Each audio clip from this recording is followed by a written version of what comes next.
You're listening to Sit, Talk, and Listen podcast with your hosts, Payroll Rob and Zadie Bauer. Yes. Hello. We are here. It is May 30th, 2024, Wednesday, as we're just coming off a holiday weekend, so we're getting back into things a couple days into the week here. Xavier, good to see you. How are you? I'm good. What is this, episode 8? 8, creeping in on the double digits. Is that where we're at, for real? Yeah, episode 8. Wow. Yep, keeping things fresh. Just growing our fan base hand over fist every week. I'm pretty sure. Got to be into the what do you think? Probably millions. Teens. Oh. I think we're seeing different numbers here. You must have got a different email than I got. Yeah, maybe so. But speaking of, how was Memorial Day weekend?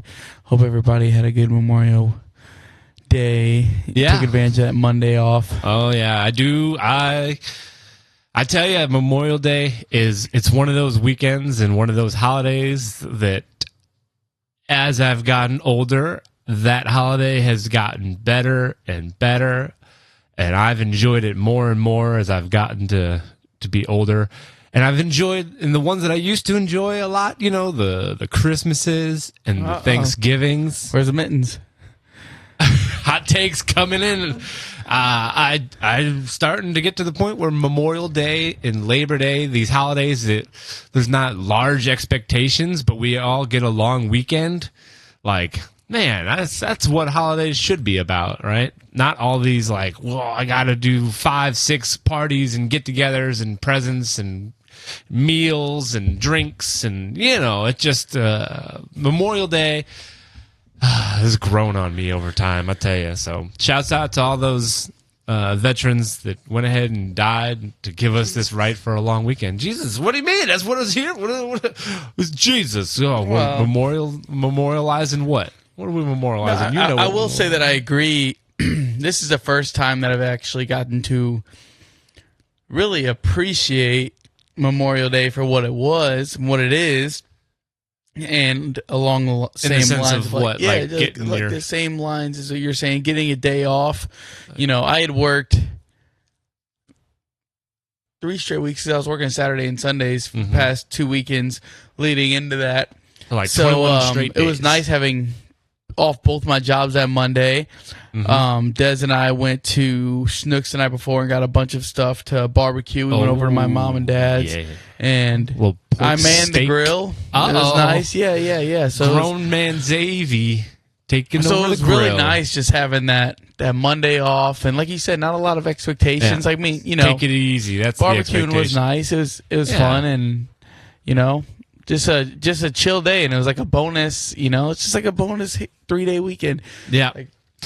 Yep, I'm a fan, big fan. Especially, it's like it ushers in the official start of summer these days. You know, the pools are going to be open. You know, that's what we did. We went down to our little country space. I figured as much. It's got a little pool down there. Hung out in the pool. That was good. Even that tan out a little bit. Oh, yeah. Sun's out, guns out, baby. You know, getting those skies for those white thighs.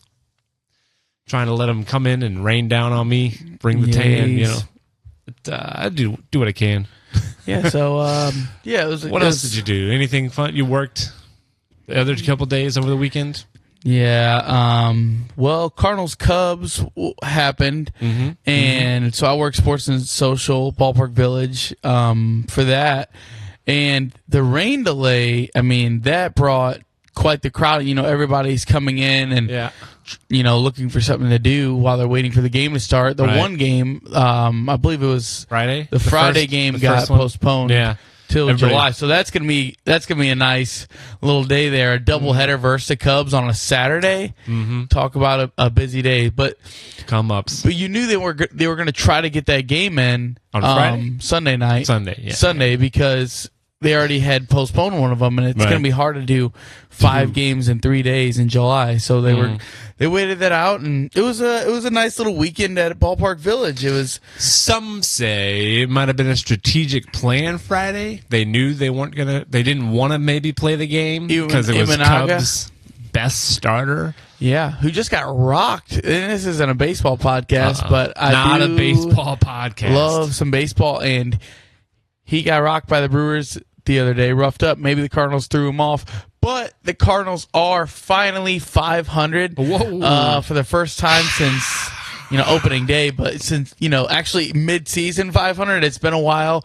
We dug ourselves in quite the hole, getting 9 games under 500, and some life, which could actually lead to some life in downtown St. Louis and maybe some life into the freaking city. We need it. We could use it. I love it. I'm starting to believe. On the back of the Cardinals. My gosh, dude. It puts a pep in my step. I'll tell you that. It's good to see. It's good to see, it's been a year and a half since the Cardinals have been playing competitive baseball. It's been not dark times, but it's been not the best of times to be a baseball fan here in St. Louis. To be a fan of anything. The last year and a half. Well, you could be a fan of music, and there was some stuff sports wise, I guess S.T.L. Battlehawks have led the way in attendance. Let's tip our cap for that. But A.J. McCarron's out, and nobody cares about the XFL. Wow, that's on here. 30,000 people show up to downtown St. Louis only for Xavier Bauer to say nobody cares about the Battlehawks. I know enough that A.J. McCarron's hurt right now. Can you name Butler. one more player outside of the 2 that you've already named? No. Don't ask me, because I would also fail that question. You probably just got the one. No, I knew there was Butler. I couldn't have told you his first name. Yeah, and the only reason I watch the games is because I tend to be at work when they're on, and we broadcast them. So just a convenience factor. But back to the baseball, though, I do want to, while we're on the sports talk, I thought something cool that the MLB has spent many years of kind of compiling the stats and having everything into it, and now they've officially had the Negro League statistics integrated with MLB. So now some big things happen where Josh Gibson is now the all-time leader in batting average, which and there's a bunch of things. There's a bunch of top 10s. A lot of Negro League players have entered, which I certainly think it was a great move, because if you look at MLB back then, it was only white. So why is that all included when there is a whole different league of these major league players? And you see the impact that Jackie Robinson came and was an all-star caliber player. So it wasn't a minor league by any means. It was just separate. So I mean, they've been doing the research on this for 4 years now to try to take. They were trying to average it out, the pitching was a little worse, or this and that, and so that's you're talking about a lot of different variables there, and how they figured that out. I don't know how they figured it all out. I'm an idiot. I do think it's good to include, because obviously it's important history, and there was outstanding players in the Negro League that should be recognized. So I appreciate them going through and recognizing the talented players of all leagues. It is going to be funny. They're going to have to go in and change a bunch of plaques at the Hall of Fame, probably, right?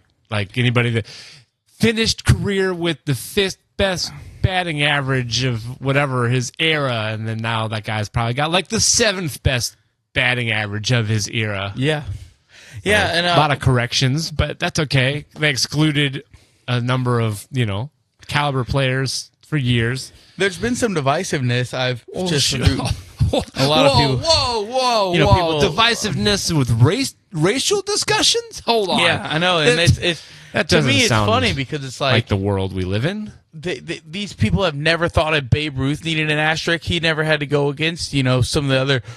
There's a whole league of players that Babe Ruth didn't have to face, or that modern players. There's nothing like that now. Totally different. Like when you look at comparing stats from a guy like Babe Ruth to comparing stats from a guy like Paul Goldschmidt. I mean, it's night and day. They're not playing the same game. It's just not the same game. And you know, down, I don't know. It is the same game, but it's not, right? We have pitchers throwing 95 miles an hour regularly now.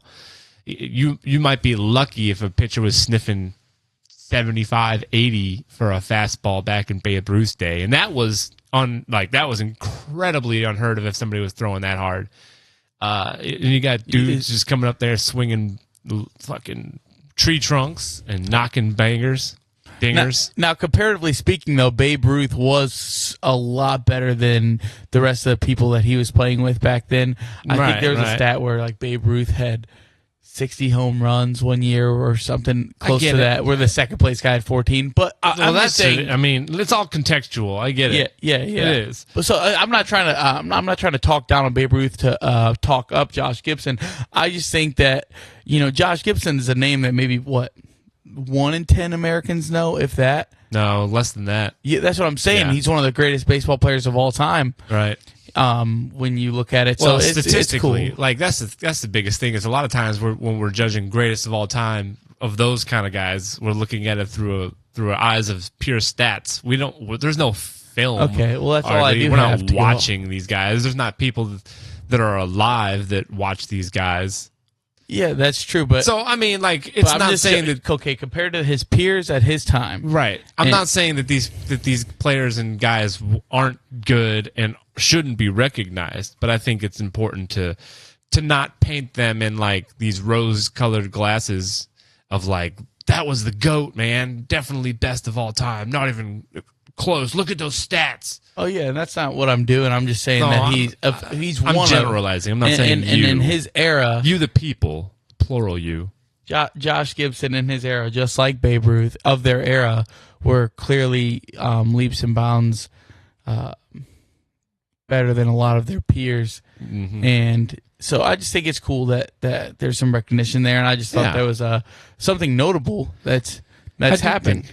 I do think that is cool. You know, that they went ahead and decided to acknowledge greatness, because, you know, it should be always acknowledged, and it's been long overlooked, I feel like.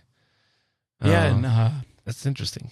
A little side note on Josh Gibson that I did while I was like just reading about him. He died at 35, where at 31 he went into a coma for a brain tumor, came out of it, and they said that they could, this was in the 1940s, and they said that they could surgically remove said coma, and he refused. So then the next 4 years of his life, he went had off and on migraines to where he finally died tumor. of it. Yes, tumor. Right. You said to remove said coma, I thought. Oh, yeah, I might have said that, but to remove said tumor. Tumor. But he refused. So then he said, "No, don't take this." But it's crazy that he accomplished all that, and you know, a lot of like Barry Bonds was still playing well into his 30s, early 40s at a very high rate. Yeah, so to know that. But that's all. That's all my Josh Gibson and baseball talk. Well, I had an interesting little stat pulled up on there was 12,000 U.S. adults surveyed in October of 2023 about what sports they thought should be added to the Summer Olympics, and baseball came out to be the top sport that people thought should be added at 19% of those people surveyed. Although I will say 29% of the people surveyed said none of them out of the list of 7 different sports that they added. So I think more people really thought none of them than baseball. But of the sports, people wanted to see baseball in the Olympics. People don't like change. People don't like things added. They I don't see the point of.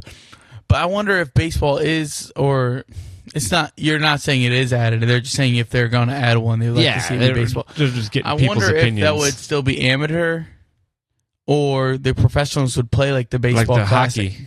Yes, I think if they do baseball in the Olympics, they should do it like Dream Team basketball or the NHL players playing in the Olympics. I want to see the best players. I don't think they could do a Dream Team because I too think many that different countries. Yeah, I think Japan would probably win.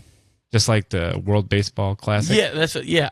I mean, a lot of the MLB's best players were playing, or a lot of USA's best players were playing. And Japan they did it. And I mean, like Japan, they're around the clock. They like military style training for baseball. Yeah, I mean that's my understanding of the Japanese way. If you're gonna do something, you're gonna do something. I watched a documentary on your whole ass into it. You know, like the history of Japanese baseball, and it was really interesting. I mean, these people, it's like, it's life or death for a lot of these guys. Not literally, but it's that is all that they do. All they know, it's around the clock training for baseball. Right. Yeah. What do these guys do when they get to be like retirement age? Do they teach baseball, coach baseball? I guess that's all they know how to do.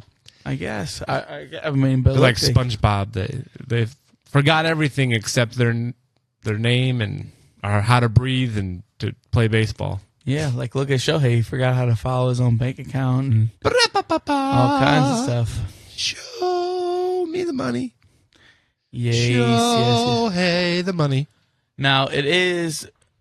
There's another big news thing that came out today, but it's hard to talk about it without getting too into politics. But we're not a political podcast. Do you know what I'm referring to? I do. I think he's talking about our former president, possibly future. I don't know, buddy. So, I'm trying to remember what number president this dude was. 52? 54? 45, isn't it? 46? 45. 45. I think it's 45. 45. Right? I don't know. I'm asking you. I'm pretty sure he's president 45. And anyway, he is charged. Donald Trump. 34. Guilty in New York courts today on 34 counts of fraud. I don't know much about not fraud. Business malpractice or something. Nah, I'm pretty sure he was paying hush money. Yeah, but it had to do Stormy with Daniels, and there was some. Yeah, I guess it had to do with like falsifying documents and showing money was in one place but not the correct place.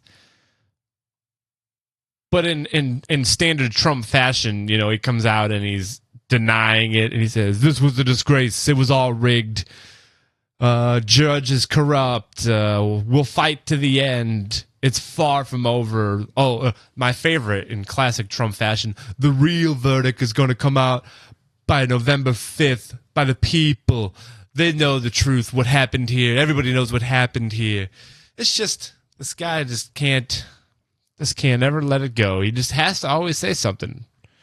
He can still run for president, though, which... Not if he's a felon. Not if he's... He can under these... Can he? Yes. This is a felony charge. I don't understand. You can't vote if you're a felon. How the hell are you going to run for president? He can still run with these charges. Says who? All the things that I'm reading. Well... The conviction does not bar Trump from running for president. So... Well, that's all right. I mean, hey, you know what? Do what you got to do. If you're going to run for president and enough people want to vote for a guy that was convicted of crimes because they think he's the savior or something, by God, do it. Well, I mean, yes, I agree. But if all presidents were actually convicted for things they should be, we'd have very few presidents that weren't felons. And... That's my whole opinion. That's why I'm not into politics. It's like we can make a big deal about Trump being a felon. He certainly does it to himself in a lot of fronts. But I think to get that high at any level, like all those guys, Republicans, Democrats, they're all fucking scumbags. Mm-hmm. They're all. I mean, they all should. Like, if you investigated most of them on either political party, they're not good people.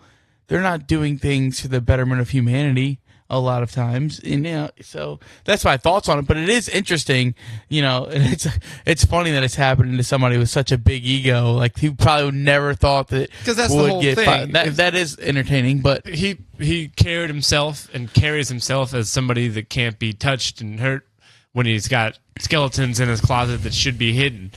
So instead of just playing along, being a good guy, he's asking for people to dig stuff up and come at him with.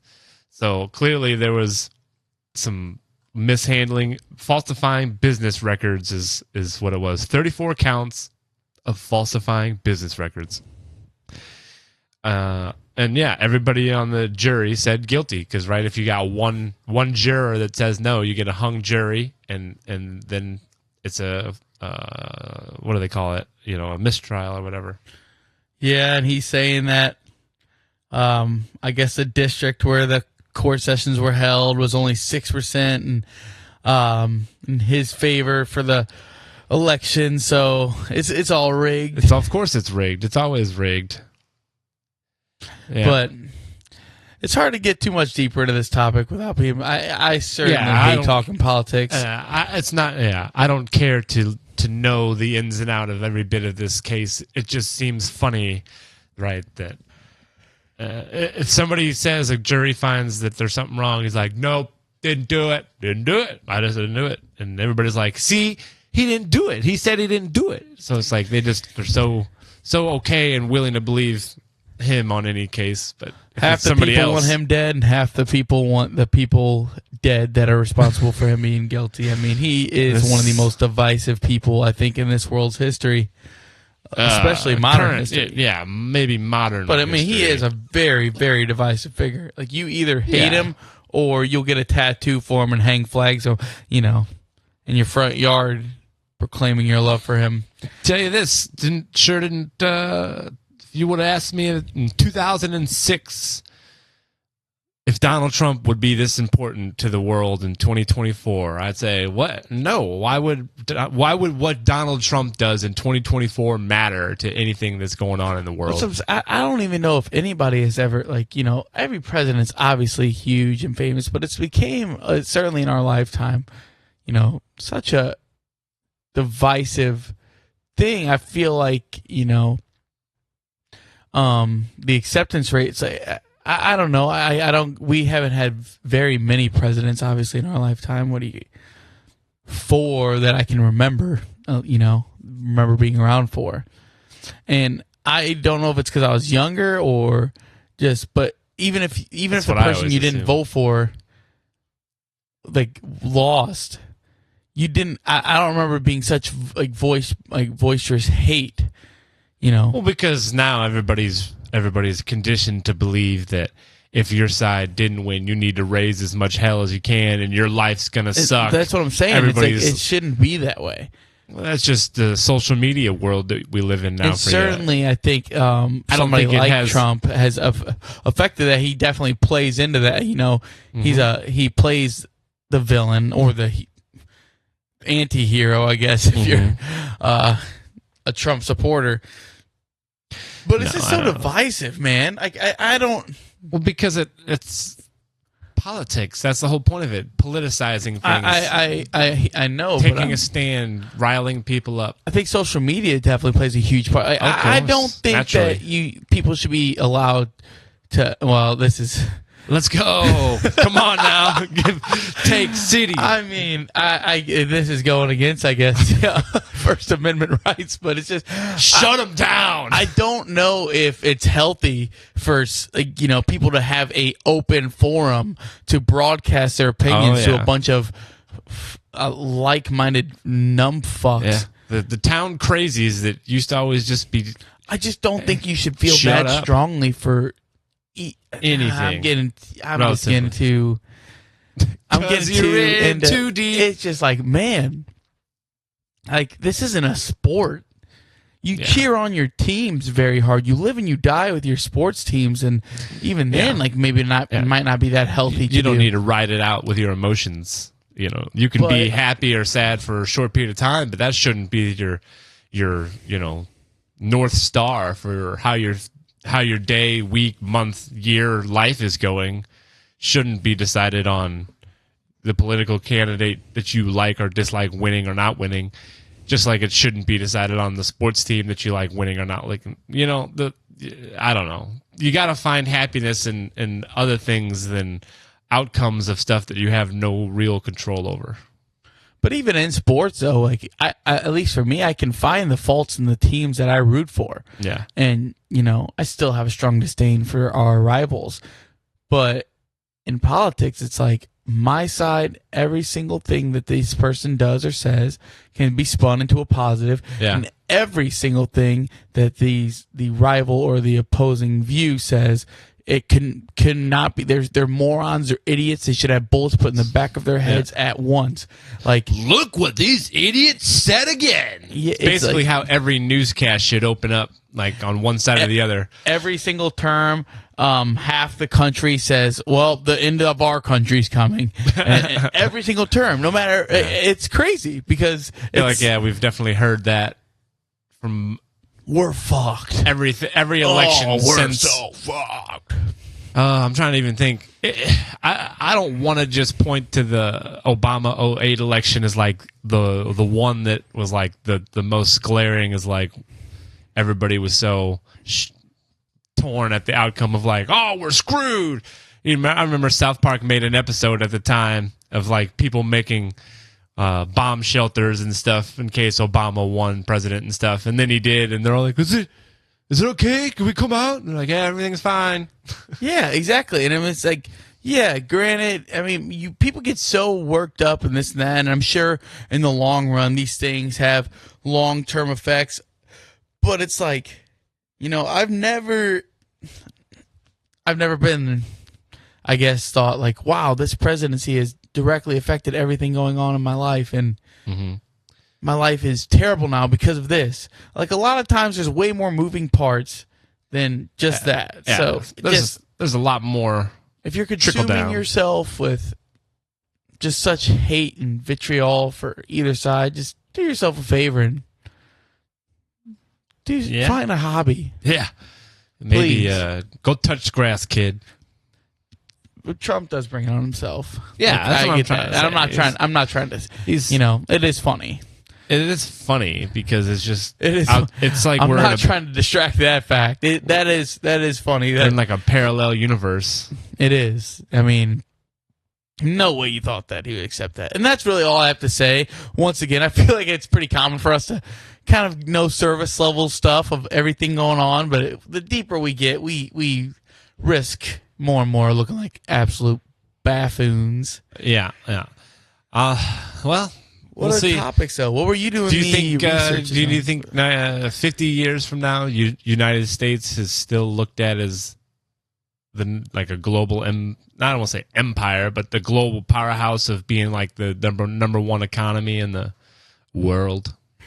I mean, China's been closing in for a long time. Yeah, I mean, it'll be up there. Like, I don't know if we'll be number one, but we'll still be up there. Where, like, I think something drastic would have to happen, like a takeover, and where the United States is in a very advantageous geographical location. That's true.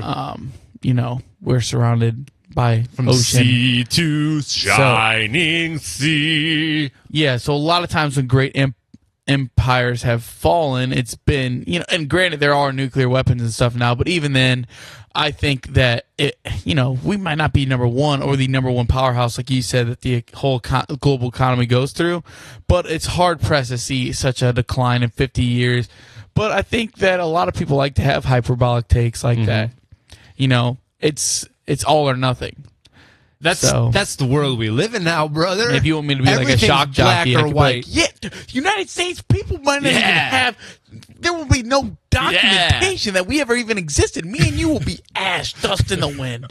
China's coming here and they're gonna blow us off the map. Okay, they're gonna take United States and they're gonna blow us off the map. 1984 will happen. There will be no records. All the records will be erased, abolished, and there will be rewritten history. United States was never a thing. Shout out to George Orwell's 1984. Yeah. So, we're still sitting at number one for the GDP, gross domestic product by country. China's right there behind us. We got 25% of the world GDP. China's at 17%. So, what do you think? Do you think China catches us? When do they catch us? I think if it wasn't for our great grandpas, we'd be speaking German. Might be. I tell you that right Yeah, it seems to be trending in that direction. I mean, shout out to China for doing it for so long. Japan's right behind us. A couple thousand years. I mean, yeah, but they're you got to think about like China's place in the world wasn't cemented until like after World War II. I don't know. Like they've been doing their thing for a while. Like they've established There's been a lot of empires, but I'm saying as far as like mechanization and coming into the modern world, they didn't really open up their economy and their borders and their way of living to the outside world. It seems to be where they messed up, huh? Well, it just took them a little bit longer to be opened up for those ideas. But now that the fact that they have, it's only been 70 years of them implementing this stuff, and they've already caught up to where we've gotten in 200 whatever years of the United States. They have, 5 times the population, so. Yeah. And they don't have all this, hoopla. Yeah. No, they just kill any hoopla they have there, because communism. I don't know if they necessarily kill any hoopla, but you don't hear no hoopla from China because they go ahead and silence that hoopla. Probably. I don't have proof, but it feels accurate. Yeah, I don't know if 2 Chinese jackasses are sitting down doing a podcast on United States policies, but no, probably not. That's what makes this country great, right? Because we can get microphones and just get on here and it's a whole about our. And that's why God stupidity. You gotta love USA. God loves the USA. I don't know if those are the words. It's got its faults, but my God, what country doesn't? Yeah. So I had a thought, a little popped into my head earlier this week. Segment? Segment, question, query, conundrum. I don't know. 0-0. Is it a tie or is it no score? No score going to the bottom of the 7th. All tied up at 0-0. It depends. If it's a game that can end, I need black or white answers. Well, I'm yes telling or you, no. well, that's why soccer's not a sport, because it can end 0-0. So 0-0 in soccer, it is that a would be tie no because score. if it ended, it could. But baseball, it's the no game score. ended with no score. Yeah, so there's no score. But the game ended in a tie. Yes. We're tied up at 0 aside here, going into the 9th inning. No, 9th inning is no score because there has to be a run. See what I'm saying? If the game can end in a tie, then 0-0 is a tie. Yes. But if the game cannot end in a tie, and this is just my opinion. Well, I asked, Yeah, so in my opinion, it's like baseball is the only baseball or basketball, which is never going to be 0-0 going into the third quarter of a basketball game would be one boring basketball game, or just Block City, one of the two. Either they don't, or you got like 2 grade school teams that they don't know how to dribble, none of that action. Yeah. So, but I mean, yeah. I think so. Like soccer does often end 0-0. So it's just no score. It's not a tie. 0-0 is no score, is what I'm hearing. No score. In baseball, 0-0 is no score. Or in like soccer, football, we're tied up at 0-0. Headed into the 4th quarter, we've had a defensive battle this game, and we got a 0-0 tie.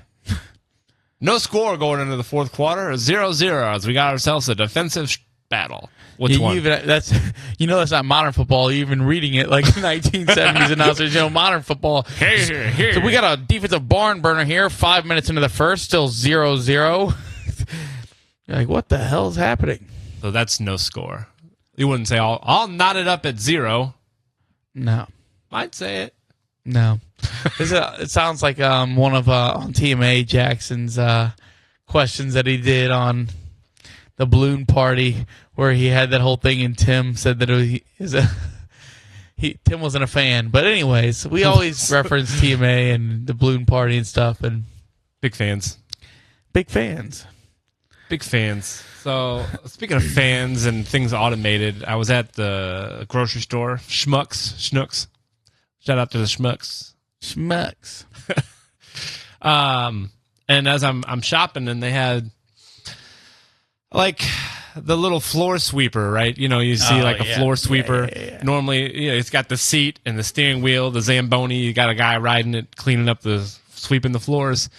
This was like an automated one. It looked like they got the Roomba of the Zambonis. But it's like tall. Well, that's what I'm saying. It's like a riding Zamboni, but it's automated. I don't know. It kind of messed me up for a second. Like I had to stop and think about, holy shit, this is the future. Like what? Yeah, I don't things like are happening, man. We got automate, and they're stocking shelves with robots, and they got floor sweeping robots, grass cut robots. Cars are driving themselves before too long. I don't know. I don't think I could get into a car that was driven by itself. What do you think? Yeah, I definitely could. If it was get in the car, hell yeah. He said, hell yeah. Not even just a yeah. It was a hell yeah. Dude, 45-minute drive to work. Let me get an extra 45 minutes of shut-eye, dude. Lay down, take a nap. I wake up. And the car's just going to set an alarm when you get there. Bing, bing, bing, bing. Wake you up. You're going to get if the car's driving itself by then. You're going to brush your teeth at the side of the car. Say, hold on, guys. I would definitely. Like, if it was the normal, then I feel like we would just be adjusted to that anyway. Yeah. I don't know. I have get a hard on the time. road and trust all these people that you don't know. You won't trust. Trust is a small word for what I do with other people on the road. I don't trust them, but I trust myself to be aware of what they're doing around me and try to avoid stupid, people doing dumb things. So I know that I'm in control of my vehicle, right, in my life, and so I have full control relatively about what's going on with my car and my situation. If I get into a car and I'm in the back seat and I don't have any control over that car, I tell you, it's a hard one for me to grapple with, just because I'm a control freak. I like to, if I'm gonna die, I want to know that I have control of that in a sense. Like that's why getting on airplanes is a little tough, because nothing I can do if that plane starts to have problems, or if the pilot's passed out and comes in for a rough landing, nothing I can do. I just gotta sit there and to take it and being cucked by the airline. Yeah, I don't know, man. I don't mind that much. Whatever, I'll trust you. What's the worst that happens? Death is the worst that could happen. And then if it's meant to be, then death happens, man. Then you just die. I don't know. I mean, I agree. Like, I'm cool with dying. It's coming for all of us. I'm all right with that. But if it's in a situation that I can have some control over, I want to have as much control as I can. That's all I'm trying to say. Yeah, I gave up trying to control things a while ago. Yeah, maybe I should try to. You don't feel like you got any control, guy? Not necessarily, and I feel like I have control. I feel like I can. You just said you gave up on trying to control. I guess every single aspect. Like if I try to control every single thing, of life, that gets pretty. Well, you can't control everything of life. That's the you have to just the serenity prayer, right? The difference. You got the wisdom to know the difference of the things you can and cannot control. 100%. But the things that we can control is whether or not we get into a car that we can drive or is being driven on its own, and then whether or not we will die in that car or plane. Dude, or think about, like, if we could just hop in the car and say we want to visit our buddy Matt out in Indiana. Shouts out, Matt. We just get in the car. 4 hours, we're watching laughing, YouTube, bullshitting, doing whatever we might do. Smoking, bullshitting. All that shit. Getting drunk. Show up, slap. No, okay. That's definitely a thought. Highways, a little pre-gaming on the highways. And I'm sure that it wouldn't just be released to the public, just... Here, everybody, like, good luck. No, like, when there'd be a lot of, like, regulations and things before this is normal. We'd probably be in our 60s before that even could be. We probably will be dead, though. You think 30 years before automated driving is, like, regular? Yeah, because what are they going to do? Just, like, if it's all automated, if it's half automated driving, but you still, like, there's someone in a 97, Buick, and then there's, Tommy Two Hands coming down in his brand new, Tesla. Like, are those two things going to be happening at the same time, or is it like kind of, sort of? It's happening now in a sense. People are. Have driving. You ever drove by somebody who was just like, being driven by their car? I mean, there's people in these Teslas that are basically just sleeping. Might as well be. They got their phone in one hand and a Starbucks in the other hand, and they're looking at themselves in the mirror of the Tesla, and the car is just driving itself down the highway. And it's like, well, I guess I'll give you that. That would take a little like time to adjust to. Yeah, it would. And like you said, it is like an all or nothing kind of thing, because the only way to have the safest experience of automated cars driving is if you have everything automated and acting exactly the same. Whereas if you have human drivers, the chance for human error and people doing stupid human things like we're known to do, like fall asleep. That's one of humans' favorite things to do. Stupid things? Yeah. Yes. Yeah. People are good at doing stupid things, but you know what? It's a process of elimination, right? Survival of the fittest. Yeah, we're given consciousness, and quite often we just make a mockery of it. You think we were given consciousness, or we just became aware of it at some point, right? Too deep for where we're at right now. Maybe on another episode. He said, whoa, talking about consciousness. Reel it out, buddy. Don't talk about consciousness. No, you could talk about consciousness, but to dive into that, I think that's like a 12, 20, maybe 30-hour episode. Yeah, that'll be our 100th episode special, probably. We'll do 24. Maybe we'll bring in some guests. Neil deGrasse Tyson. You think he'll be on? Neil deGrasse Tyson thinks this is a simulation. Well, we'll have him on to talk about it. Episode 100. Are we in a simulation? Give us a little tease for episode 100. 92 to go. Yeah, that's what I'm saying. I don't know why we shouldn't have any problem of getting Neil deGrasse Tyson on by episode 100. Tony, let's get on that. Our producer. Our producer boy, Tony. Tony could be a girl. Oh, you don't want a little producer boy? I don't know about that. Okay. So what else? What else is on the docket? Docket. Well, we already covered Trump's life and jail.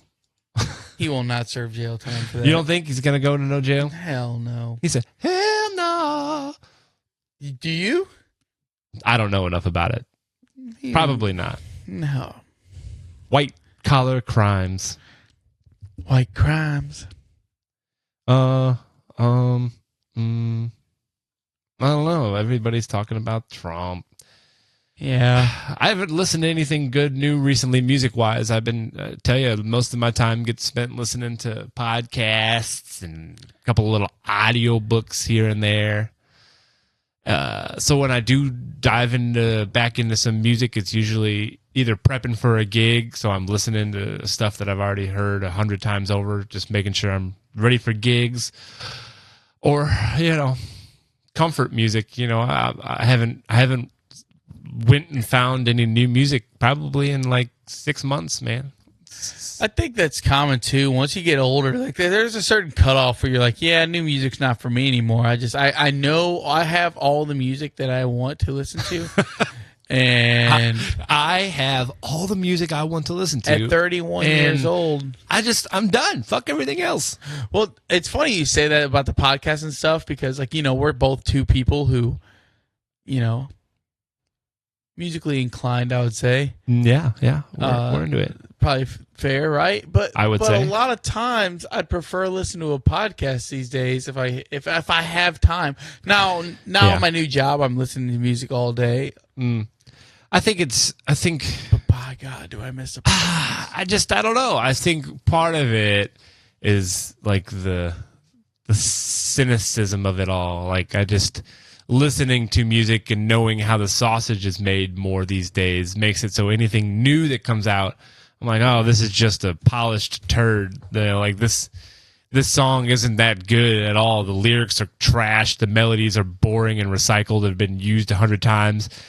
They just put a bunch of effects on it and sloshed it into something new. So it's like, I guess maybe that's why. Call it an Eras tour?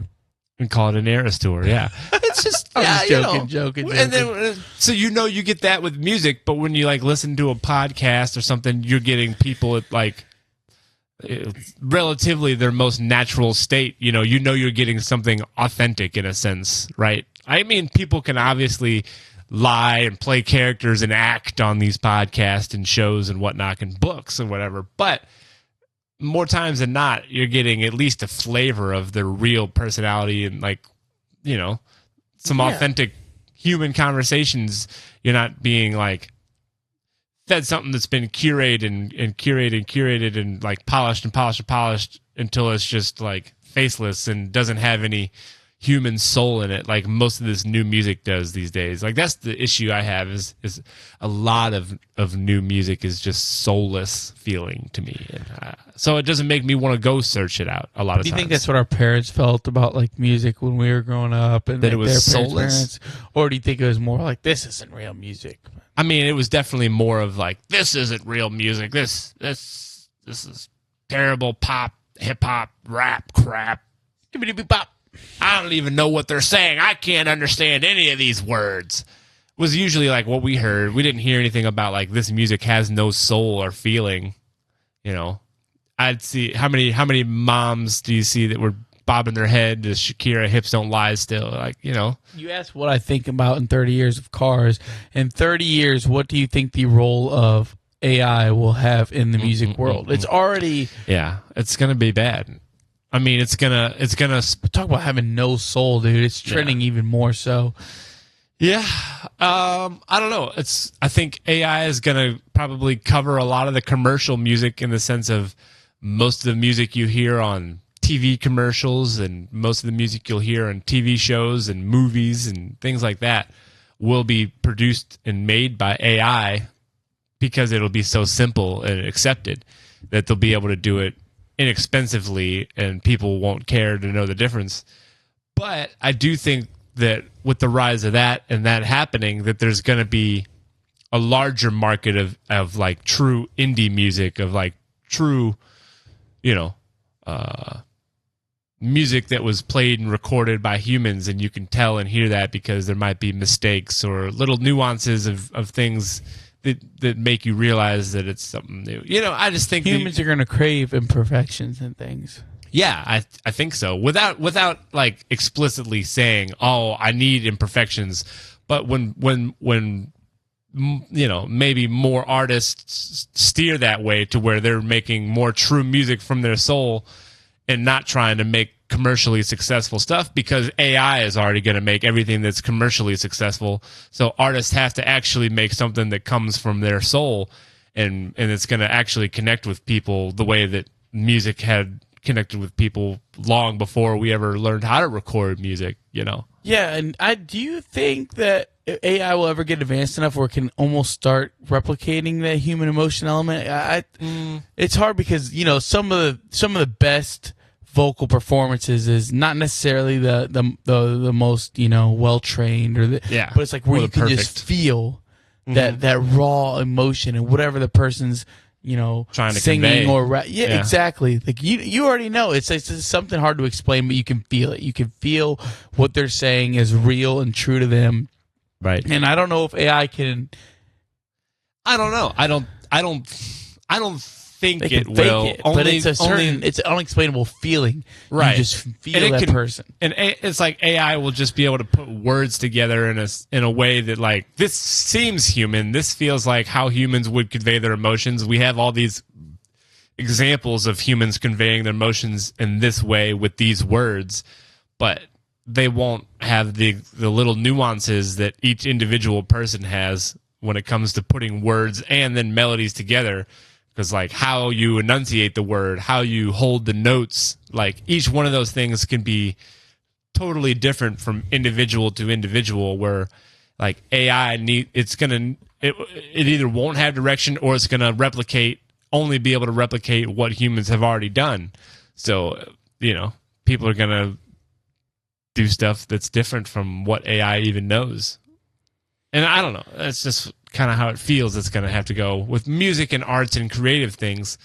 People are eventually just going to, I don't know. It seems like if they're going to spend money on it, they're going to only spend money on stuff that they know is authentic and like gives them real human feelings. What about books?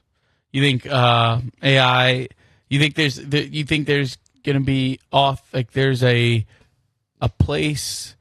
Yes. For you know, like science books, geography books, math textbooks, all these books can be written by AI software in a matter of minutes. But like a novel, though, like an author, Like you think there's still places for authors, right? No, I think there's. You think authors don't, like the J.K. Rowlings and stuff that have created like Harry Potter's and whole series, they'll be replaced? No, I don't think that's what I was asking. No, I think that the more technical spec stuff is going to be easily replaced, and like college professors that made tons of money on writing books, and then the next school year changed two words of their textbook and said, "Okay, you got to buy the new edition. No, you can't use last year's edition." I hope AI takes all their jobs. See, they're crooks. They're crooks. They're right there with insurance agents.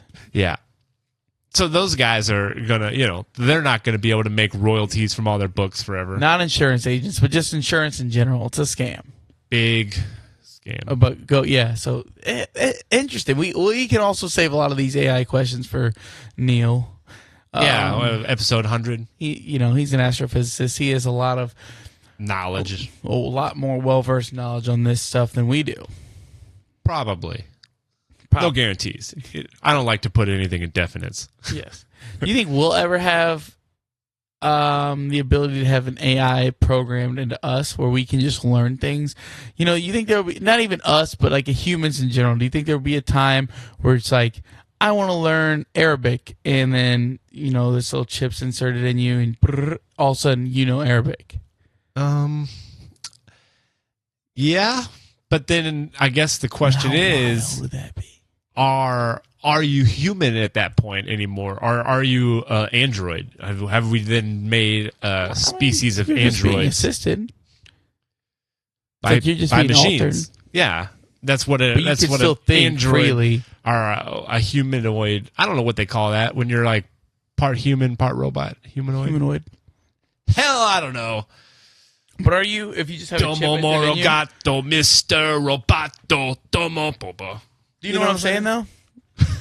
I mean, are you not human if you get some kind of cosmetic surgery? My brain's from IBM, dude. I don't know. No, you're not. I mean, if you get implanted not with your brain being IBM, this chip would just be entering information into your brain. Yeah, if you are getting that kind of supplemented by machinery, then you are no longer human. But you can still free think. Yeah, but you're like, oh, I want to learn Japanese. And then you're like, beep, boop, boop. But you do it, though. Oh, I've got the Japanese. I'm learned. But you didn't learn it. You got it implanted into your, memory banks, I guess, whatever. It's just, by external storage. That'd be awesome. You didn't learn anything. You just know it. You think it'd be boring, though? Yes. Just do whatever you want. Yeah, what would the challenge be? You would just be like, I want to do this today. Okay, I did it.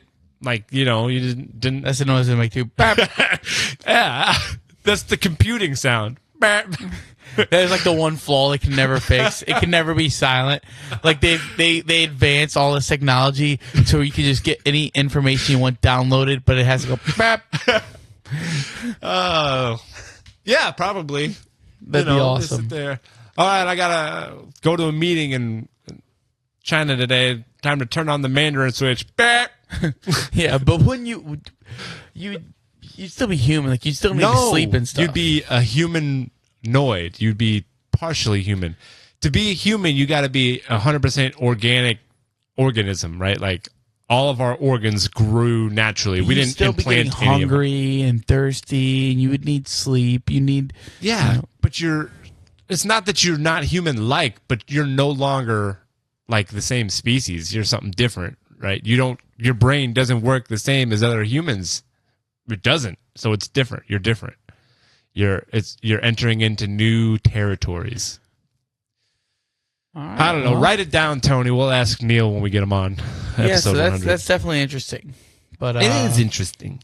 Wow, that is cool, Stu. That is cool.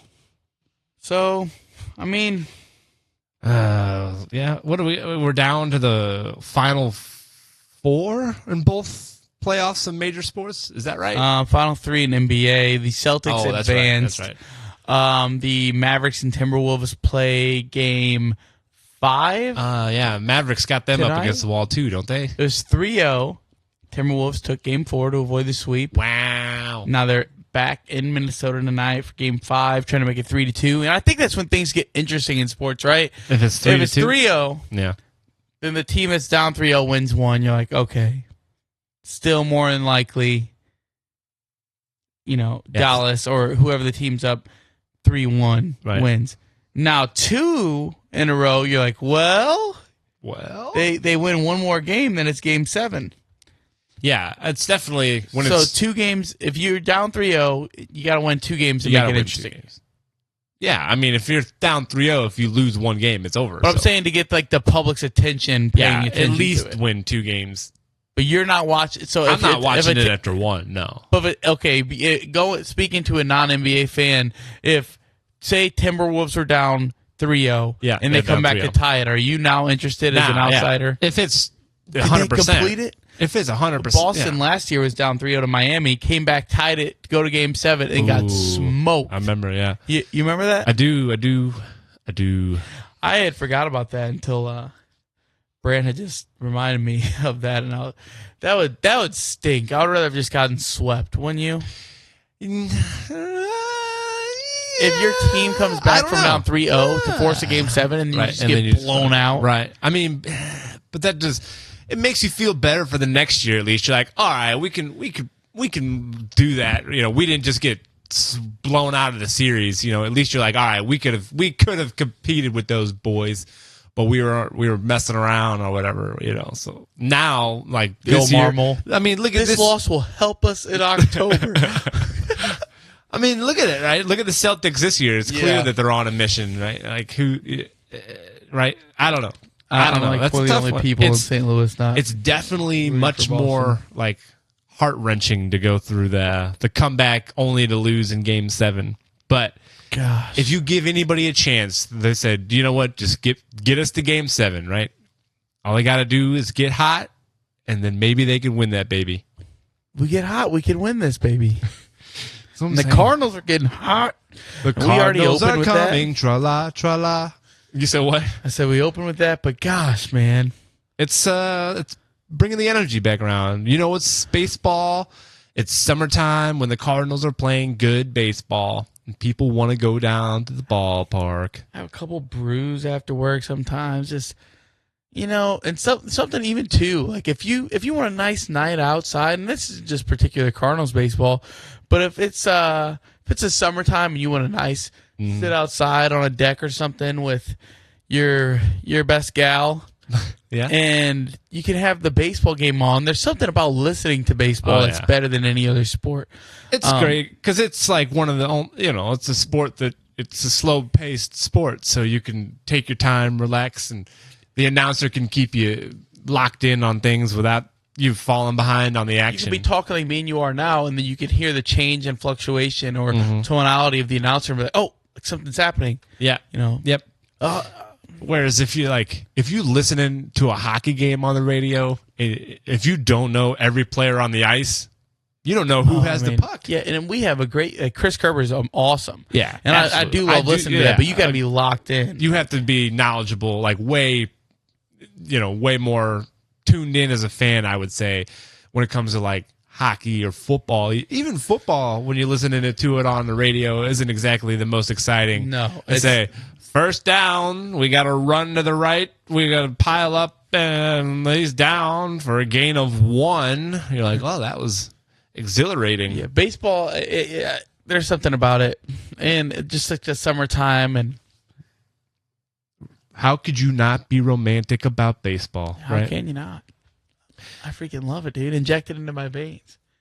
Yeah. I'd say like the older I get, and I still love sports. Don't get me wrong, always will.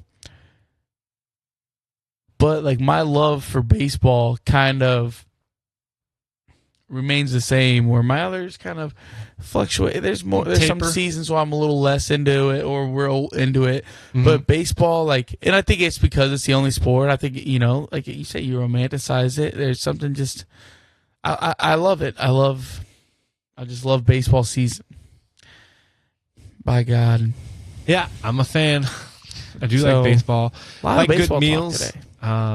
Good meals. Are we segueing? I saw we're talking about things we enjoy. Gordan Jesus Ramsay Christ. in a restaurant in St. Louis. Is it? I saw a billboard. Bring on Chef Ramsay. Is it? I'll only go if he'll come out and yell at me while I eat my food. I feel like that's what I really kind of want. I don't think he yells at the guests. I know. I want him more like to just really judge what I ordered. I say, why would you order this meal? What do you mean you don't want the scallions? It comes with the fucking scallions. Yeah, Ramsay's Kitchen at the Four Seasons, St. Louis. Has that already been there again? Oh, you know what? I did hear about this. We got the Four Seasons Hotel downtown right there by the casino. And, yeah, I did hear about this. I forgot that was the case. Was this new? Within the last 6 months or a year, I want to say. But let's be honest. It's out of my price range. I'm not dropping $100 a meal. Probably more than that. You think? You and Jay, $100 a person, I meant to say. You're probably spending $300 after tip. Oh. Couple glasses of wine. Yeah, I got to be in a whole different tax bracket for that. We're going to really need to start this Patreon if that's the case. See how many people we can get supporting the old fancy dinner outing. Yeah, by God. I would love to try something like that, though. But what's the most expensive restaurant you've ever been to, then? Off the top of my head? Yeah, off the top of your head. I think I've been to, like, St. Elmo's in Indianapolis. What did the bill come out to? Like over $300. Oh. And that was like... Two people, steaks, some drinks, some appetizers. No steaks? You think no, it's steaks? No, there's steak. Oh, I'm just like, gosh, dang. Well, that's all right. We've gone to that Carmine's Steakhouse here in town. Carmine's. The special occasions. But I mean, nowadays, it's like anytime Des and I go out, $75 a person. It's $75 to $100 total tab. Yeah, most places, just like even like a normal restaurant. Oh yeah, Tex-Mex restaurant. You get a couple drinks. Yeah. No, it's it adds up quick. The drinks, especially. Let's be honest. These places, they'll charge you an arm and a leg for a mixed drink. You want if a you cocktail? Get an appetizer and a couple drinks a piece, you're spending $100, even if it's a two top. Two people is what I mean. Yeah. What would you say? I would say you're probably about right. If you go to a Tex-Mex restaurant, you get the guacamole, and you both get fajitas, and then you get a couple margaritas each. You're looking at $65, $75. There you go. And then you're tipping $15, $14. Jay and I went to a Tex-Mex joint like 2 weeks ago. Had a couple Mickey Olsolts a piece, so two beers a piece. Yeah. So that was a little bit more affordable. Didn't get no El Presidente or the Cadillac or nothing like that. Yeah, that's the thing. But she did get the shrimp and steak fajita. $25. No, I think it was $21. Yeah, so. But it was good. It was good. And I got some chicken dish. You know, I think we got out of there for like $50 with tip and everything. So I was happy. I was pleased with that. I'll do that. But it does suck. You know, you want to go out, you want to be able to do things, but you got to have a lot more money than is easy to come by these days. I'll tell you that. Yeah. Yeah. But I do love El Catrine. It is what is it? El Catrine. It's what's that? Restaurant on Morganford and Loughborough. It is great. It's my favorite. Oh yeah, is that besides new? Rosalita's? Shouts out Rosalita's. Future sponsor. But El Catrine is so damn good. We get Sammy sweaters on here, then we really get ourselves sponsorship, right? Yeah, maybe I'll go talk to him right after this. I have to go to Rosalita's right from here. Business meeting? You meant you're going for a business meeting? Have you listened? And how much are you giving us? Who says no? Look, Dad, all we need to know is, are you going to invest or not?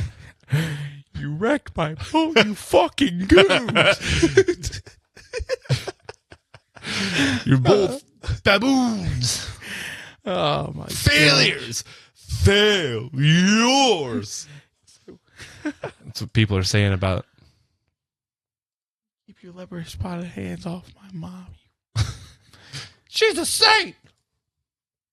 Man, we need to quote Step Brothers the rest of the time. But what's up? What else is on the docket? What's the word? I don't know. We got what's on the horizon ahead. Is what I'm looking for there. What do you got going on this weekend, Xavier? Anything What do I have going on this weekend? I have a day off Sunday, Sunday fun day. Color me, what is it? Tickle me pink. Tickle you pink. Tickle me pink. Have a day off, and by God, I want to do just nothing. Well, it's a 1 year. Me and Des is 1 year, so she has to work till like 2, and we'll probably do something. You know, we'll probably do. I'm gonna plan something a little romantic. Speaking of one of those, maybe one of those $200, $300 freaking dinners. No, don't do that. Yeah, make it something special. But we'll do something. We'll do something special. Nice. Yeah, so that's. I work Saturday, and then so Sunday I got to make the most of it, and I plan on it. And then will we be back here Monday? Yeah. Monday I'm here. I'll be. So yeah, I'll be around. It'll be good. We got a graduation party we're gonna head to this weekend. Who's graduating? A friend's daughter, graduating high school. Oh, shouts out! That's like free money. Like you're doing something that you're like absolutely. If you don't graduate high school, like people just view you as like a burnout. They said, man, something really went wrong with that person. You get like broken off like $500, $600 for graduating high school. That's great. I got a pile of money from graduation party, and I got a new drum set as a graduation gift. Dang. I'm still using that drum set today, baby. What's really? up? Yeah, the gift that keeps on giving. Yeah, you're still getting money out of that thing. Yeah. It's got some miles on it. That's for sure. Pip's piss. No, that was on bags. Bags. Misunderstanding. Cats, man. What are you gonna do? You think in the play cats that they ever have them peeing on anything to represent how often it is that cats really pee on everything? God, that's the worst part about them. I don't hate cats by any means. That's I like them. You think we should put on a production of Cats the musical, but just have them pee on everything? I think I'd like to do that. That'd be accurate. Just who do we talk to about that? You have to. Who do we talk to? Yeah, get real cat pee so the smell's authentic. This would be the best show ever. But yeah, we could get Bill on board. He likes shows, and he likes cats, and he likes cats. But match made in heaven. Hopefully some crazy shit will happen this weekend quickly, so we'll have lots to talk about this Monday. I do know that the last thing I wanted to talk about was since we were kind of covering this Scotty Scheffler shit, that video came out and the cop kind of chased Scotty down with Scheffler. Yeah, it looks pretty good for Scotty. Yeah, I would say that. Did you watch it? I saw that video. It's ridiculous. I mean, this guy, the cop tripped over something and is like, this Scotty Scheffler dragged me down. Look at my jeans are ripped. And what's funny, now that the video came out, the cops released a statement talking about how good of a guy Scotty Scheffler is and all this stuff. And it's so funny. Like you're backpedaling like an all-pro cornerback now. Swear to God. Revis Island's got nothing on the speed of this guy's back pedal. Yeah. So I just thought that since we've kind of covered that it's all charges were dropped. And were they dropped officially? Yes. Okay. I gotta say it had to have been. It was like this prosecutor was dragging it out to be like, this is my chance to make my name. No, but that video was pretty damning against any prosecuting attorney. It just was stupid. So Scotty might not be the next Tiger after all, with all these nefarious acts. Yeah, we were gonna. Who was gonna get a felony first, Scotty Scheffler or Donald Trump? Looks like we know the answer to that one. 34 of them things. 34 them things. But all right, man. Well, I guess. So it sounds like Xavier's ready to wrap it up here. Well, everybody. I mean, we don't have to. I'm not in a rush. It's just it just feels like it's coming to a natural end. I agree. Otherwise, I'll be scrolling the internets forever to try to see if there's anything relevant to talk about. By Monday, I'm going to bring my A game. I'm going to have a whole thing of notes. So anybody listening, you guys are going to hear Xavier's going to bring a well-constructed, thoroughly written out thing. Oh, we'll Xavier's going to put in the work, he says. Well, that'd be nice, because I don't plan on doing anything different. So. All right. So on that note, we will see you guys later. Bow, bow.